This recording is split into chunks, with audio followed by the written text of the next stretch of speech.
We've all heard this multiple times. The secret of success is not in working harder, but in working sharper or working smarter. But nobody tells us, what do you do to work sharp, or how do you work smart?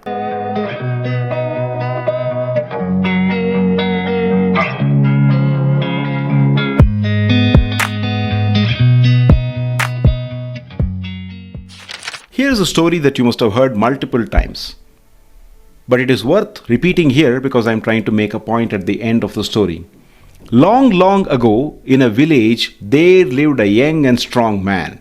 The only problem with this young man was he was jobless. He didn't have any job. One fine day, as this young man goes around the country woods looking for a job, he bumps into a timber camp, a wood cutting camp.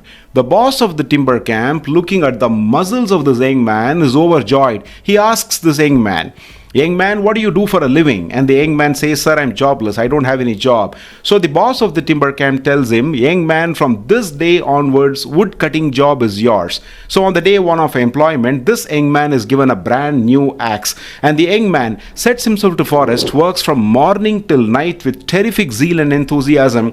And at the end of day one, he is able to fell 8 huge trees. Day two, he again goes to the forest, works for the same length of time with the same zeal and enthusiasm, and he is able to fell 7 huge trees. Third day, 6 trees. Fourth day, 5 trees. On the 8th day of employment, when the boss is going around supervising the job that he had given to the young man, he finds the young man perspiring, sweating profusely, unable to even fell a single tree from the morning. So the boss accosts the young man and asks him, "Young man, what is wrong with you? Why is your performance coming down day by day?" And the young man says, "Master, I don't know. I've been working for the same length of time with the same zeal and enthusiasm, and of course with the same axe that you had given me, and I don't know why my performance is coming down."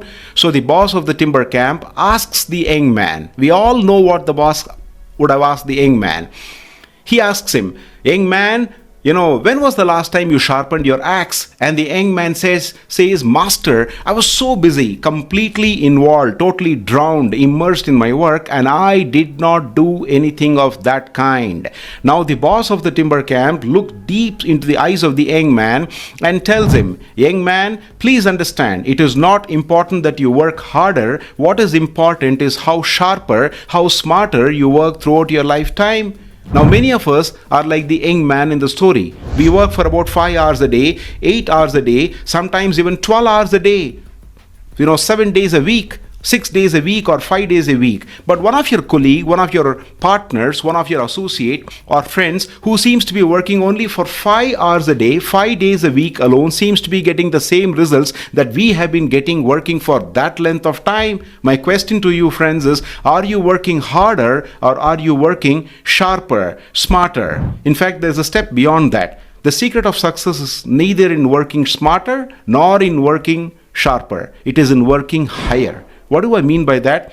In fact, your life changes when you know how to speak. At the bottom of every great success is someone who has mastered the art of speaking well. And communication is a skill that changes everything overnight.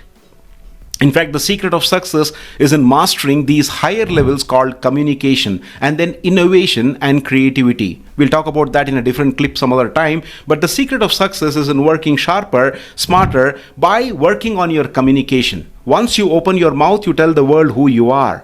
In fact, communication is a skill that changes everything for you overnight, because at the bottom of every great success is someone who has mastered the art of speaking well. Years ago, I was at Bangalore, where I am from. I've been there for about 30 years now, Bengaluru. And there was a spiritual retreat going on. The spiritual guru who was there that evening, he said, the number one sin in mankind. Immediately, I thought it must be killing someone, because that's the worst sin someone can commit. He said, no, the number one sin in mankind is this word called negligence or neglect.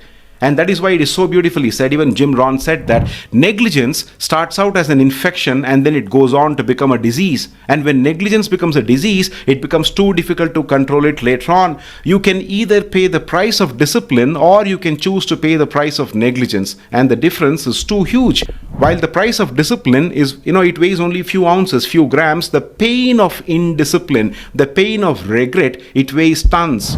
Sometimes in my business seminars, I teach corporates, sometimes a week of negligence can cost you a year of repair. Sometimes a week of negligence can cost you a lifetime of repair. Negligence also tends to multiply. Discipline also tends to multiply. Well, I have a question for you. Why do you think human beings neglect the things that they should not be neglecting, knowing very well that they should not be neglected?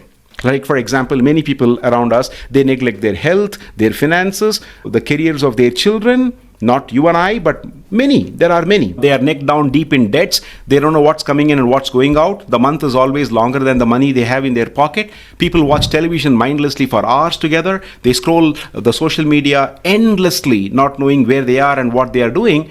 But why do we neglect? People don't exercise. People eat all the foods that are really not conducive for their health, and they deplete their body of its already existing little energy. But why do we do it? Any answer to this question?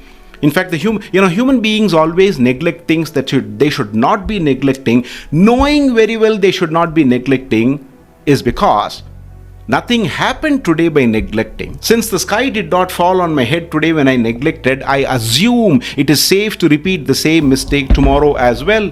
Negligence starts out as an infection and then it goes on to become a disease. But when negligence becomes a disease, it becomes too late or difficult to control later on. Anyway, more on this in a different clip. But the secret of success is in working sharper, smarter, by working on two important aspects of life, which is your communication and number two, innovation and creativity. Talk soon. Thank you.